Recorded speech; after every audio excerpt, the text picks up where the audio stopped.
Hey everybody, welcome back. What can you say? Here we are. Now that I've noticed I say what can you say every time we start a run, it's starting to annoy me. We gotta kill that. Okay. I asked for a challenge, you gave me a treat. Did that say Mega Satan? Hold on. Wait. Did that say Mega Satan? We can do this. Yeah. Yes! Don't whatever. We want Goathead anyway. If you hit me, I'll become more powerful than you could ever imagine. Who do you think would win in a fight? Neo or Goku? Sorry, just wanted to give you a preview, or perhaps at least a way for you to understand what the internet was like from about 1999, I would say until about 2012. So I hope you enjoyed that little trip down memory lane.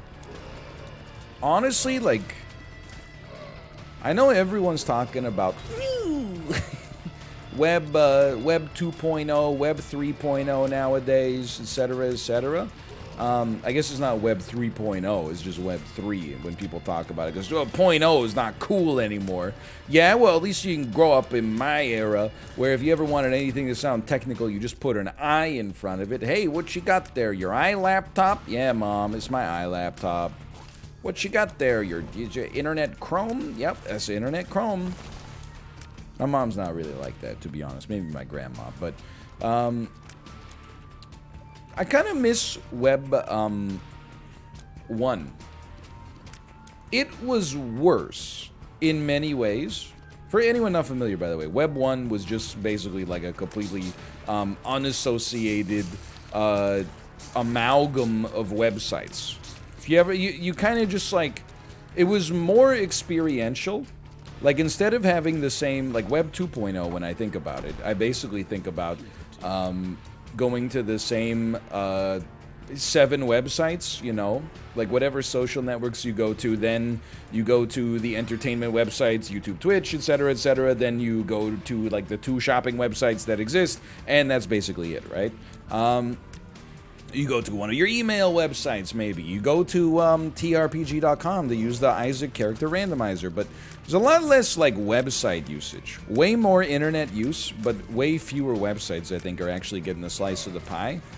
Back in the day, you would just kind of, like, log on to the internet, I mean, as, like, a 12-year-old, and I'd be like, you know what would be sick? Like, maybe I could just find out, what's Trunks' power level? And then I would just Google what's Trunks' power level, and it would be like, you know, buy swim trunks on eBay, and I'd be like, what? Okay, then you go to Lycos, and then you go, okay, Lycos, what's Trunks' power level?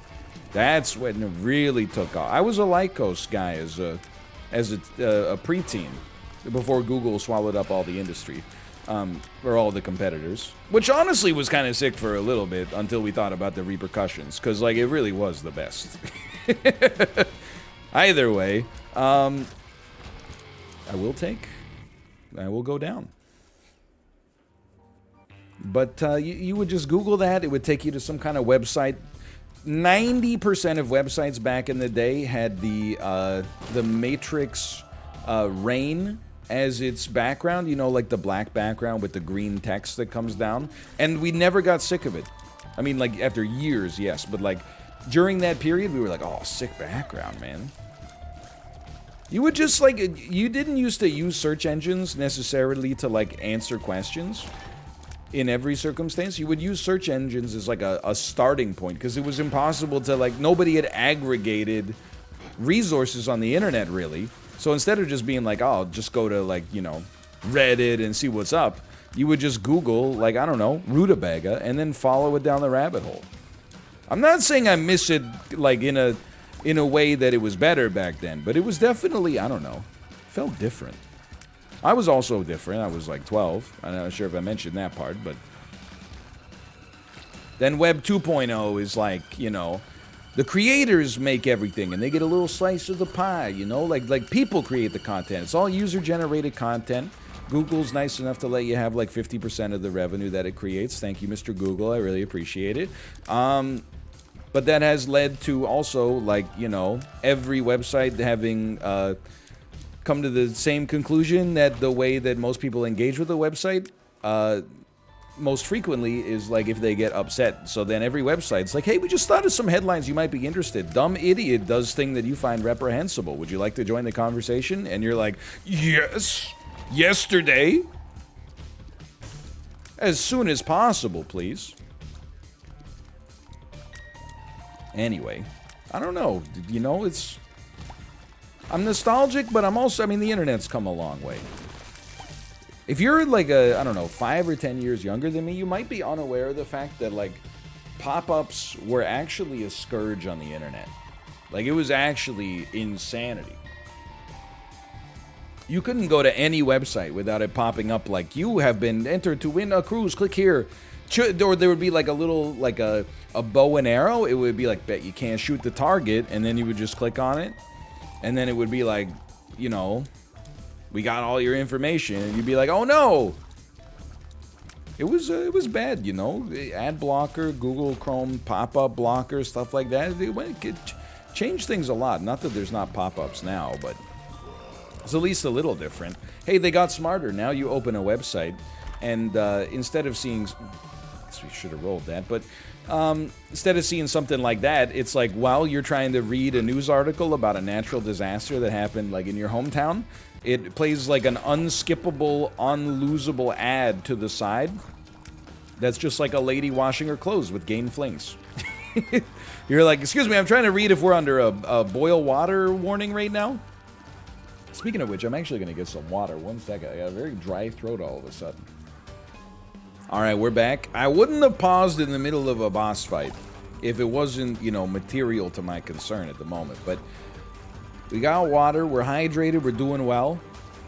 Went on a lot of rants today in Super Auto Pets on Twitch. As a result, I think the throat dried out a little bit more than usual. We're trying to do Mega Satan, which means we ignore this and move on. And substitute our own. Yeah, now it's crazy, right? Like every time you go to a website, it'll just play like a... Well, there's like only 2 things, right?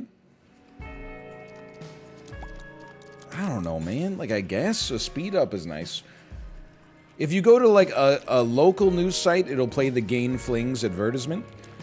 If you go to like a major news site, it'll be like, you are at your limit for Washington Post free articles. And I'm like, the limit is 0?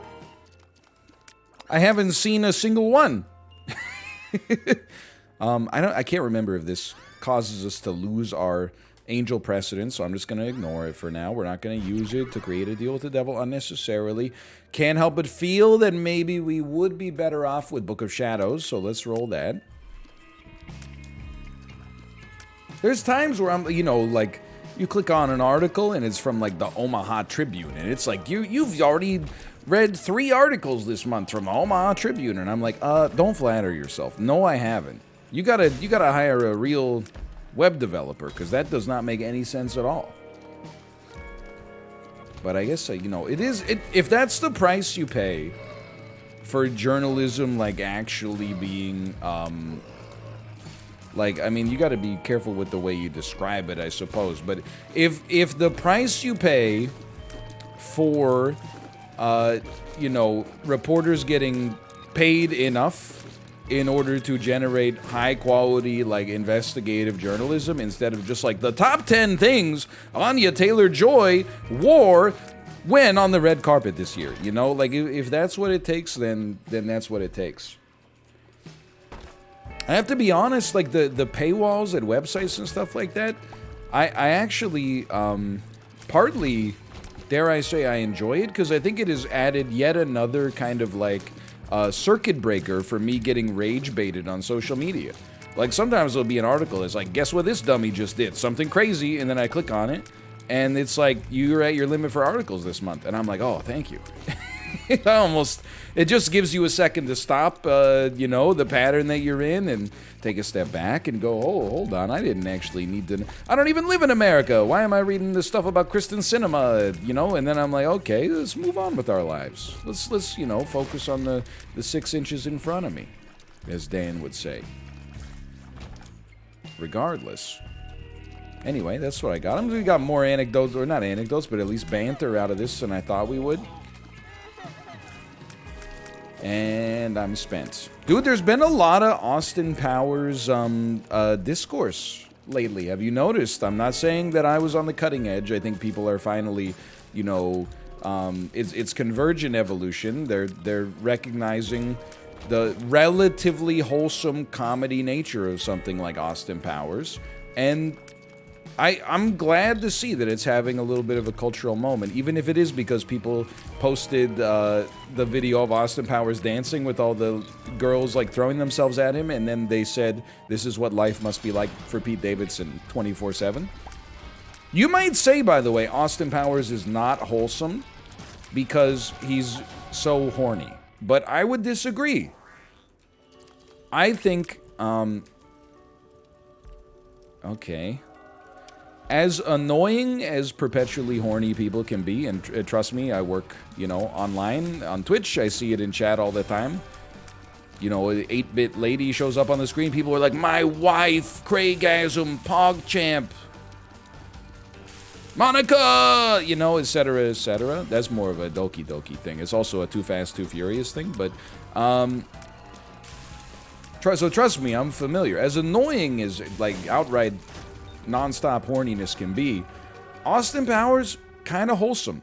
First movie, he and Vanessa Kensington are having a few drinks. She has previously expressed that she's not interested in him. He has asked many times, shall we shag now or shag later? She, in the moment, says, kiss me, and he says no, and then she says, why not? And he says, you're drunk, it wouldn't be right. That's wholesome. He's very horny. I can't deny that. But simultaneously, he also, you know, like, respects boundaries. I don't think there's anything wrong with being horny as long as you don't let it turn you into a weird, kind of like ghoul. I always got the vibe that for Austin Powers, like, being horny was almost like, it's not even like something that comes genuinely for him.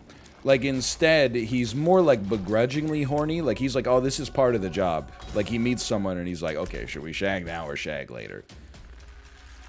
I don't know if that's true, because there are some, he does have a smile on his face for most of the movies, so maybe I'm underselling his own personal enjoyment of it. But much in the way that T-Pain's songs about copious alcohol consumption can also be read as an allegory for being under the painful spell of addiction, I think there's something that, you know, Austin Powers maybe he doesn't want to be so, he's asking like he's scared. He's like, do I make you horny?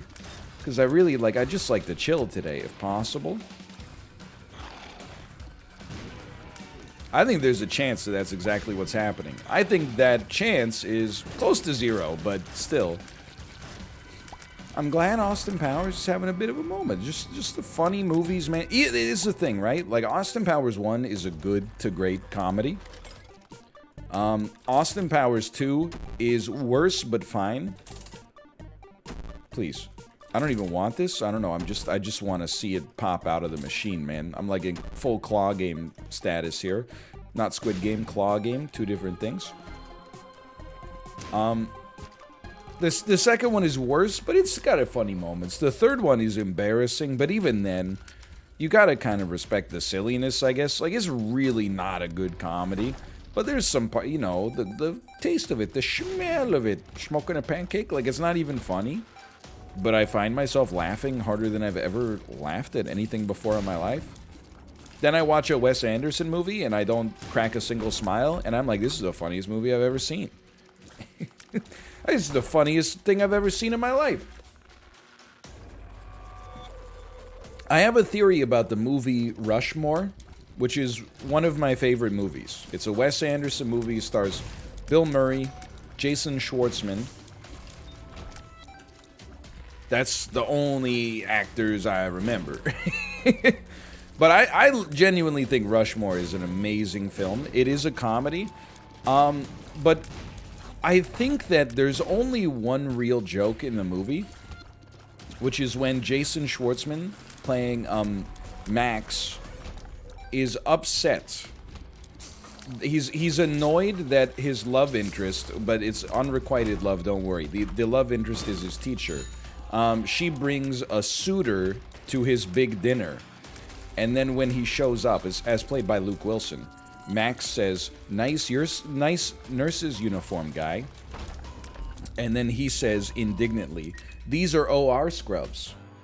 And then he says, oh, are they? That's an amazing joke. But I kind of think that the joke is not actually that good, but it's framed amazingly by being surrounded by a movie that until then had no outright laughs. And was exclusively full of kind of like wry amusement. Like you'd have a little smile on the side of your face while watching the movie and be like, that's funny. But when you watch something like, you know, Dumb and Dumber, you have like a belly laugh. Wes Anderson, you're like, I understand why this would be humorous. And I say this as someone who noted Wes Anderson enjoyer, by the way. Except for the Darjeeling Limited. That movie's kind of like, it's kind of doo-doo, in my opinion. Hey, don't kill me, or whatever. Yeah, look, I'm not upset.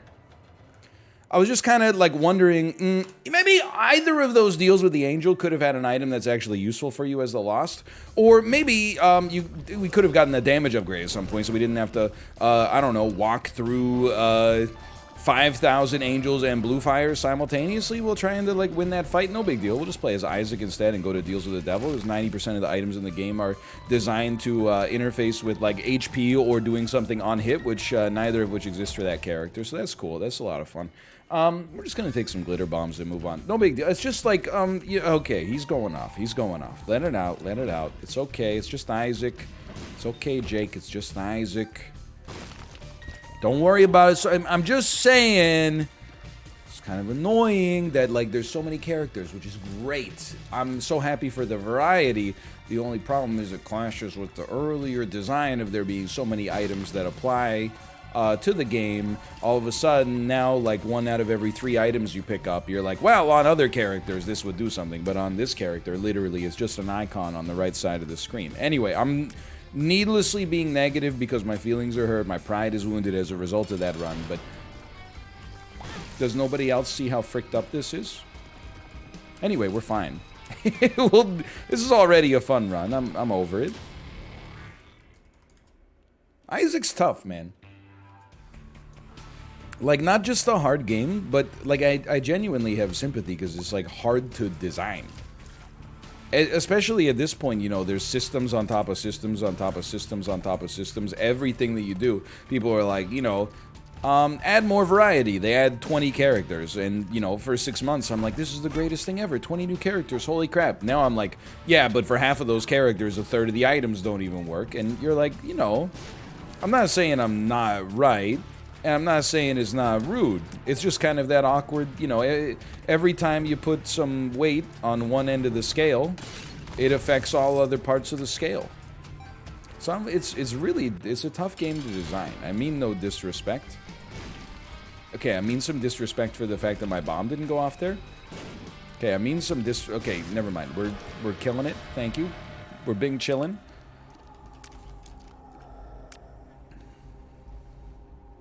This is fun. I don't know. Is this gonna kill me in today's modern Isaac world? Is that no? It doesn't kill me. Okay. Probably I feel like we maybe went a little bit too hard there, and we'll regret that. But that's the time to experiment on a run like this is in college. I mean, the time to experiment on a run like this is, you know, after you've just had a run that was a loss. Let's get a little freaky with it. Now, I wish I knew that existed. Okay. George is getting upset. That one's my own fault, admittedly. All the other ones, though. If you say that one's your fault, you're admitting that all the other ones, there's nothing I could have done. I don't make the rules or something. Anyway, I'm over it. I'm over it. I'm not over it. What does this even do? How many items in the game are there that allow you to carry some combination of, like, you know, 2 items or pills or trinkets or... Okay, look, I'm not... He's losing. He's going off. He's hitting, like, peak annoyance. You could just feel every time I'm like, I'm done, it just keeps rising within me. You think that the roguelite is your ally.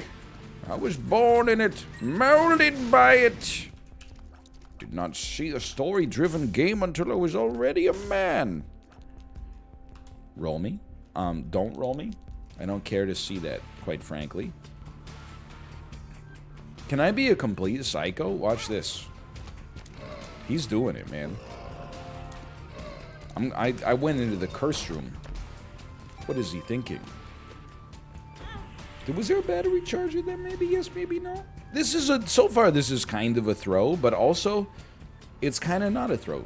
You know, Infestation 2 is incredible. Quarter is nice.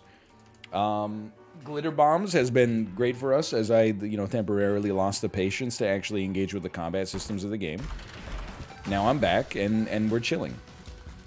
Although, the Tears Down that we took earlier is weighing heavily upon my soul. Help me!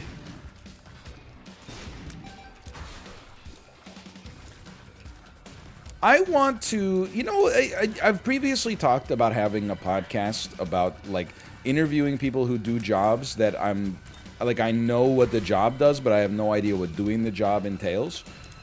Like, for example, I think it would be cool to interview, a bus driver. And be or a school bus driver in particular. And ask them questions I've always wanted to know. I say we, but it genuinely wasn't me. But, I went to not necessarily a rough school, but, my particular, catchment for, the bus was quite rural and a little bit, spicy, let's say. Kids on my bus were so rude to the bus driver. Calling him all sorts of terrible things. Literally, the only thing that he was doing was getting paid to drive us home safely. Nobody at any point had ever, the bus driver had never, declared war on us or anything like that and been these kids are going down. It's just, is that weird, us v them mentality you get into as a child? Again, not me. Even as a kid, it takes a while for kids to grow empathy, admittedly, but I was people are being way too mean to this bus driver. And, what was the bus driver's... Okay. Most major crime?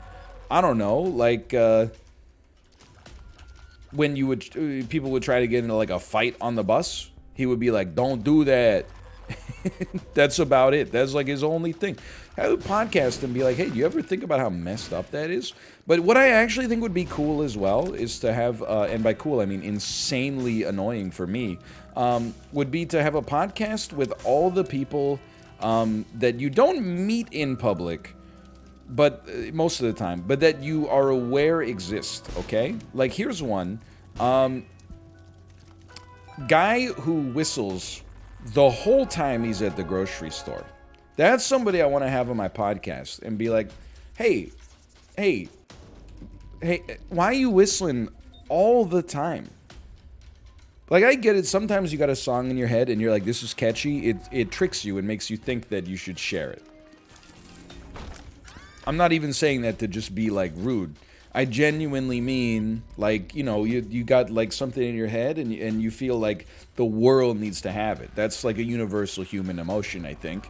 But you got to recognize that it's a lie that your brain is playing on you. Nobody else, even if you're well, what if it's All My Friends by LCD Sound System? It's a great song, okay? Nobody wants to hear you in the middle of the cheese aisle, I'm not going to do the whole thing because it's annoying.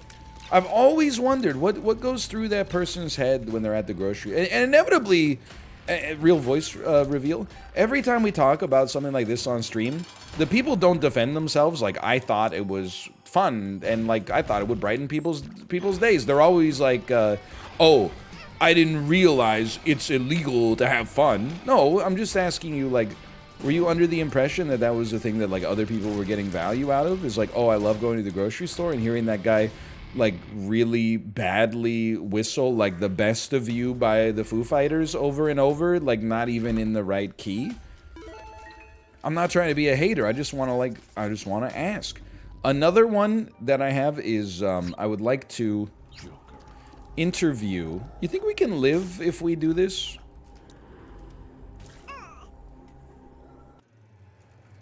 I deserve that. There we go. Another one I would like to do is an interview with people who listen to music so loud in their cars that it like rattles your windows when they drive by. And I feel like you got to be careful with that one, because I think if those people thought that it annoyed you, they would take pleasure in that. But I want to be clear, if you're this kind of person who drives around with the music so loud that it's shaking like residential windows, I don't wake up and go like shake my fist. I actually am more just like concerned for your ear health, I guess.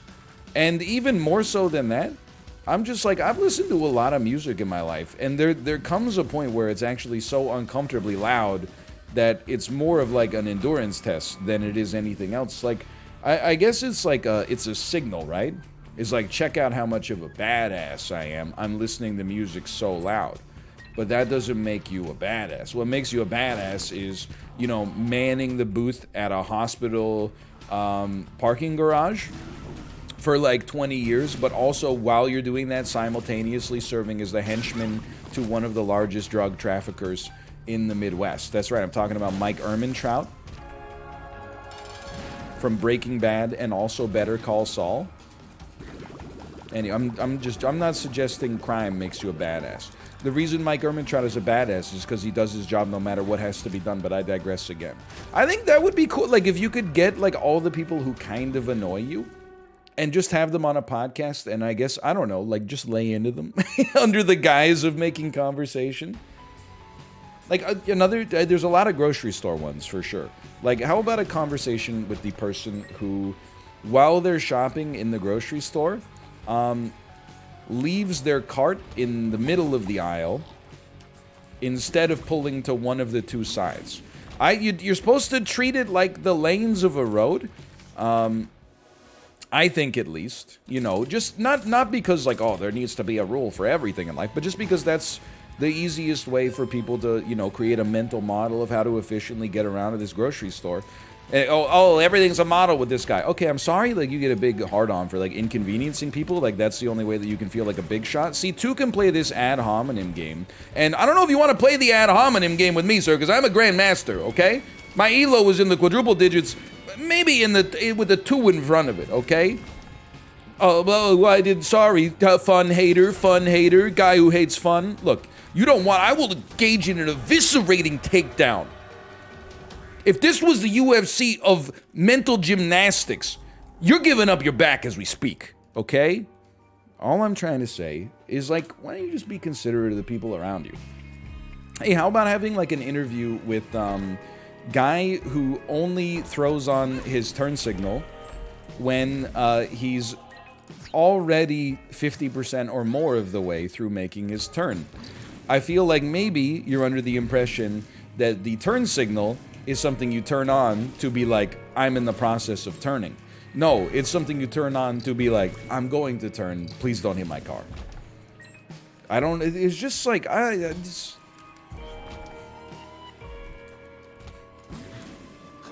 don't know if this podcast could work. I think I'd get too annoyed.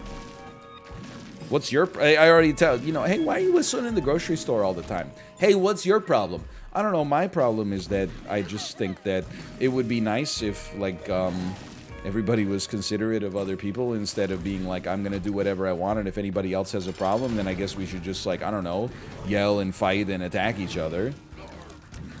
I didn't realize that the model that so many people live by in the world is, I'm going to do whatever I want, and if you got a problem with it, then, like, you know...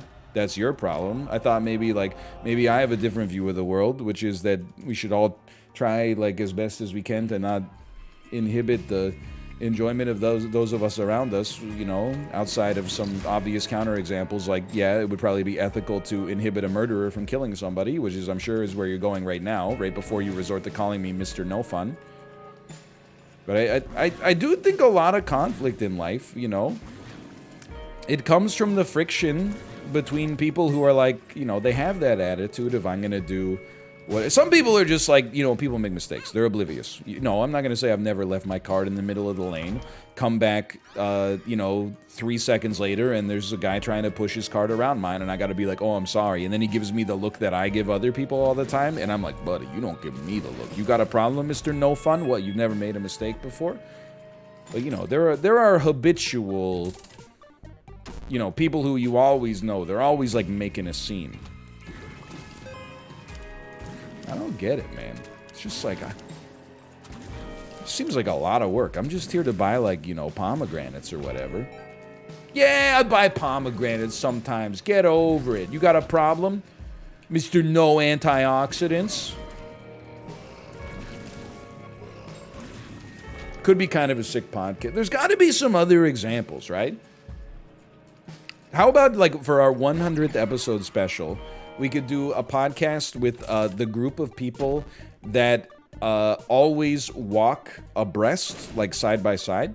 And then even if there's like a stroller coming at them the opposite direction, they refuse to move, thus forcing you to either... Well, what I used to do is I used to, make a big show about, like, stand in the bike lane or something. You guys go ahead. What I do now is just, like, allow them to possibly collide with me. And then, when they give me a look like, what's this guy's problem? I launch into an unhinged rant like this, like, nobody respects the rules of walking! The sidewalk is just a road for people! Like, this never happens, okay? But, like, now I'm not afraid anymore. I'm like, listen. It's the thing, I used to be afraid of conflict in public because I had something to lose. Then I realized by avoiding conflict in public, we're only allowing the selfish, inconsiderate people to have their complete control of the world around them. And that'll cause you to lose your mind. And a man who's lost his mind, he's so twisted. That twisted pear just looks like a normal pear to him, okay? Another one, this is less like social faux pas. I would love to do an interview with person whose car is full of fast food wrappers. If you live in your car, you have an exception here. Wherever you live, you're going to create mess. And I don't necessarily think it's beyond expectable for you to clean it 100% every day. Now, if you're just like a person who drives their car, and I get in and there's like a bunch of chocolate bar wrappers on the ground, come on, man. There's a system, okay? It just requires the slightest bit of diligence, very little. If you eat something in your car, I would love to say never eat in your car. I don't think that's reasonable. You might have a long commute, etc. You might just be hungry. You might go on your commute. You might go past a place that is delicious, and you just want to eat in your car. I think the eating in your car is not necessarily the problem, but when you get garbage, you after you have it, you shove it in the cup holder, and then when you get out of the car, you just take it inside of your house and put it in the garbage can. That's like that's it. This is my one. If you needed a system to not have your car be full of detritus at all times, it's the system that I use. Sometimes we eat in the car. If we're going on like a road trip or something, we might go through a drive-through. Yet, our car remains very clean. One of the big reasons for that, it's a crazy thought. I just take the garbage that I created in my car inside of my house and put it in the garbage can. Now, if you're like, sometimes I forget, I understand. But like, if you forget once, you really gotta do it the next time. So please choose which of these is more palatable to you. I forgot 10 times in a row, or I ate 17 fish fillets today. Because you got 17 fillet of fish wrappers on the ground, like Michael Scott from The Office. What have I done? So explain yourself. And again, this podcast is not necessarily coming from a place of judgment. Maybe it's a little naive. Well, it could be coming from a place of information, like I'm trying to inform you, like, hey, just so you know, like when you leave your card in the center of the grocery lane, it really impedes people's ability to get by. But I have a hunch, and my hunch is that people's response to finding out that they accidentally did something that inconveniences other people is to get very defensive and be like, what, so you think you're perfect? Whatever, Mr. Bald, Mr. No Fun Bald. Hey, you shouldn't use paper plates. You know, it's bad for the environment. Oh, like you've never done something that's bad for the environment? No, I'm just saying, like, you know, just in general, this one's like pretty preventable, you know? Oh, really? What's your grid based on? Ours is based on nuclear power. Okay, well, you know what? You want to play that game? Ours is hydroelectric. So, okay, we're like tied there. What do you want to do next? You want to go? You want to go? You want to step into the mental octagon? I spend all day just having arguments with myself. Give me a reason, man. The only person who can stop a bad guy with an argument is a good guy with an argument, and I've been waiting my whole life to be that guy. Okay, give me this. This run is now popping. All it took was playing one of the, you know, not impossible characters of the game, losing, playing one of the easiest characters in the game, losing, and then playing the easiest character in the game. And that's going to get us exactly where we need to go. All we had to do was gradually, you know, lower our standards and self-esteem until we got to Azazel, and now we're having fun. We're having some banter again. I really do, dude, like, I'll tell you, another interview that I would love to have, you know, we've been seeing some Canucks games. Every time I go to the Canucks game, and this is not a Vancouver thing, I'm sure, but, like, okay, the guys show up it's usually a group of, like, middle-aged men. They show up 5 minutes into the first period. They all got beers in their hands. No problem. First period ends. They go, to the concession stand or the bathroom. They kind of go hand in hand. Because so many people at the game are going to the bathroom and the concession stand, they get back in their seats 8 minutes into the second period, beers in hand. That honestly, there's like, it's an Ouroboros at some point. Like, it takes them so long to get back to their seat with the beer that the beer has almost consumed itself by the time they get back. They sit down, watch 12 minutes of the second period, get up at intermission to go to the concession stand, go to the bathroom, come back 7 minutes into the third period, beer in hand, half consumed already because it took them forever to get it. And, like, I'm not trying to be judgmental. It's your night out, don't get me wrong. But at that point, I'm like, you missed, like, literally 40% of the game just to buy a bunch of beers that literally at Rogers Arena are like $16 each. And that's not an exaggeration. And you're like, couldn't you have just gone to, like, you know, the Pint or something like that and you could watch the game on TV? Someone would actually bring the beers to your table and you'd get like a much cheaper experience. But I guess maybe it's not the same. But the thing that really annoys me is, like, every time this happens, they miss half the game. But then as soon as something happens on the ice, all of a sudden they're like the biggest hockey fan in the world. Like, there's one guy I see now and then. It's the same story every time.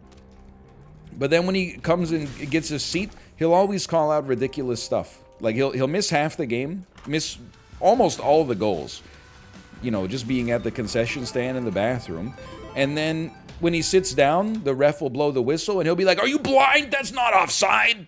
And I'm like, this guy's really passionate about not the part of hockey that's actually fun, but like the legal letter of the law in the rule book. That faceoff's supposed to be outside of the blue line. There was a high stick. Like, it's just, I don't know, man. I mean, don't get me wrong. I'm not trying to make this, like, necessarily, like, a anti-fun or even, like, you know, anti-having some beers. You know, it's your life. I'm not trying to be judgmental in that sense. Too much, I guess. I'm just like, man, it just always, maybe it's like the Magic the Gathering player in me. That's like, the EV is really bad. Like, paying $100 a head to get tickets into a place where getting a beer takes you 15 minutes and costs 3 times as much as the average pint, like literally in the district right outside of the stadium. It just seems like a bad EV.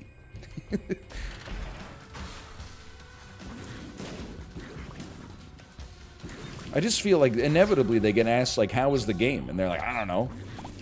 The 40% I saw was kind of sick. Also, like, I mean, anyway, you know, it's maybe the grumpiest man on earth. I'll admit. But all of these, well, no, okay, all of them except for that one had a recurring theme to them, which is that people think that is grumpiness, but actually it's just like, you know, you're not being annoyed by what other people do in public. You're being annoyed by what other people do in public that's inconsiderate. The guys who are just getting concessions, you know, who cares? You know, except for their families. Maybe they're, you know, doctor, but like apart from that, I just, it's just, whenever you call out like an inconsiderate action, you run the risk of being like, oh, who died and made you president? And you're like, nobody. Like, who raised you so that if anybody ever has a criticism of you, you have to respond with a personal attack of your own? Like, does that seem like the way that, you know, we should be living our lives here? It's just kind of like a little embarrassing because you're like, this is a straw man, but like in my head, I'm arguing with someone who's twice my age. So it's a little bit ridiculous. I mean, you're twice my age. That's how I felt when I had to, you know, I used to live next to a guy. This is not like in college. This was literally like 5 years ago. I used to live next to a guy. He was like 55 years old. Every night he would have these loud parties until literally 4 or 5 in the morning. We could hear like all the laughter through the vents. I don't hate that these people are having fun. I'm just like trying to sleep. And at the time, we were like, I was even more cheesed off because I'm like, I'm the dream room, not roommate, but neighbor. We go to bed at like 2 a.m. and we wake up at 11 a.m. Like if you're partying too hard so that those neighbors are like, come on.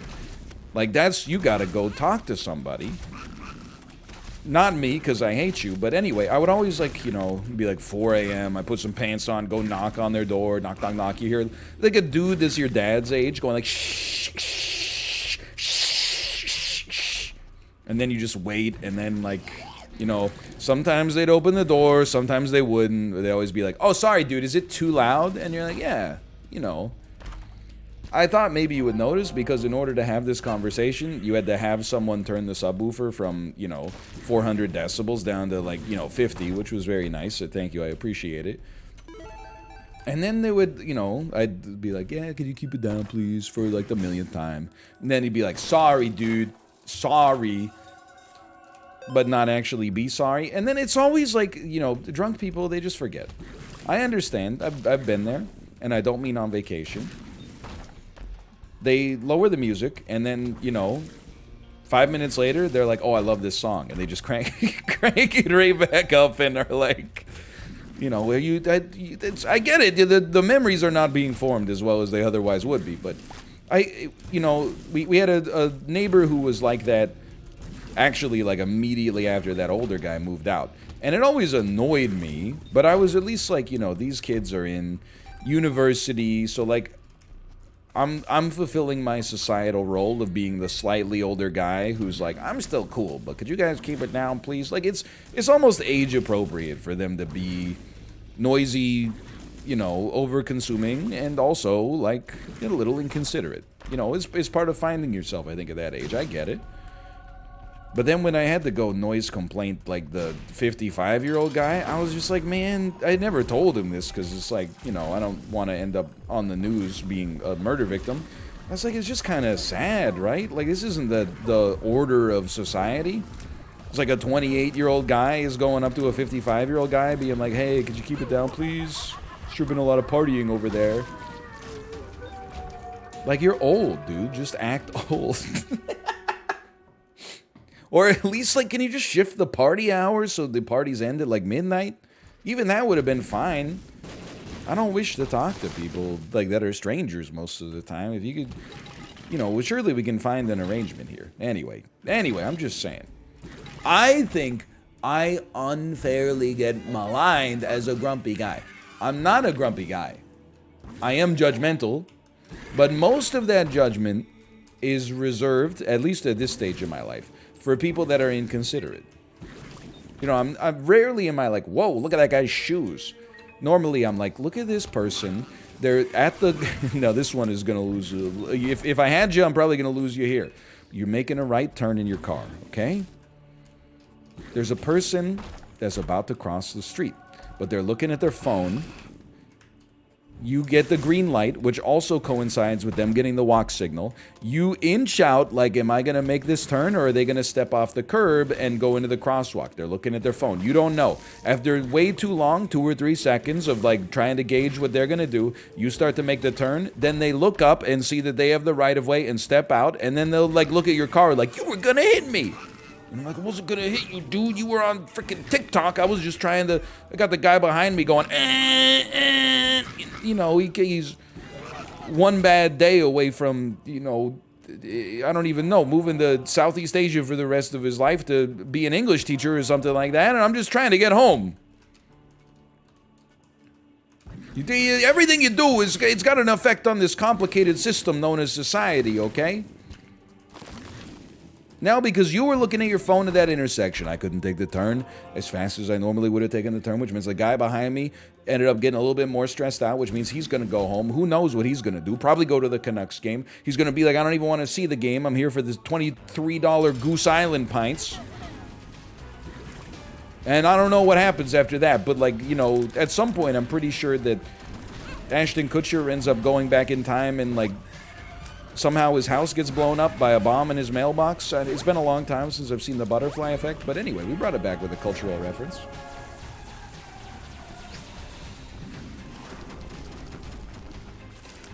Anyway, that's pretty much like all I got.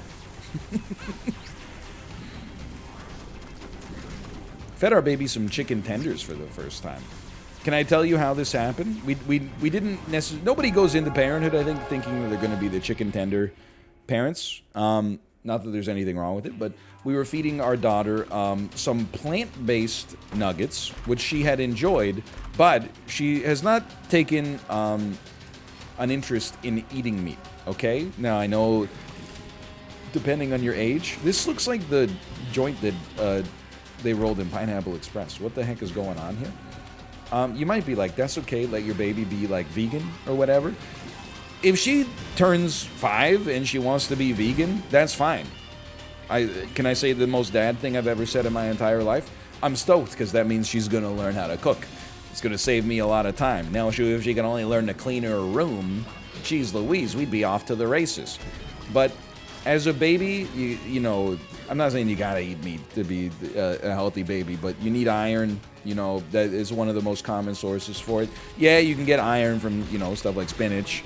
But, you know, she's not eating insane quantities of spinach that you would probably need to meet the quantity of iron that you would probably get from, like, a single bite of beef. So we needed to find a way to get her some more meat in her diet. And we figured, you know, she likes the plant-based nuggets that are relatively healthy. Maybe she'll get into the chicken tenders. And she did. There's something about, like, chicken tenders are kind of a magical food, right?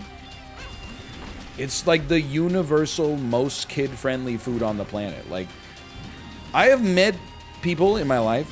It's weird as a 30-year-old man. I'm almost 33, I guess. But to say, like, you know, I've met kids. But whenever you hear me say, like, I've met kids, 99% of the time I'm talking about when I was a child. I'm just looking for a better way to phrase it.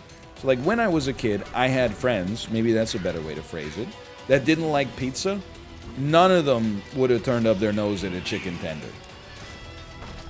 Maybe it's not every kid's favorite food, but it's like, I think every kid finds the chicken tender, like, amenable. They would never be like, chicken tenders, gross. You know, give me some quinoa. This is how lazy I'm being. I'm leaving my items behind. I'm not even opening them. You know why? Because it's my third run. We're 50 minutes in. And hey, can I say, be careful what you wish for. Remember the last episode? I was like, give me a run that's an hour long but fun. That's exactly what happened here. But not in the way that I would have thought. Anyway, so she's loving it. That's cool. Ba-da-ba-ba-ba. The other best part, and I'm sure this is relatable to the other parents out there watching, the other best part of feeding my child chicken tenders is that usually, like, we'll air fry a chicken tender, and then she'll only eat like a third of a chicken tender, and then I get to eat the last 2/3 of that chicken tender, which is freaking sweet. Like, when she doesn't eat some of her dinner, depending on what it is, I'm like, I don't really want to eat, like, all these, you know, sliced grapes that you had in your mouth and then spat out into your bib. I'll make that exception for chicken tenders. I do not mind.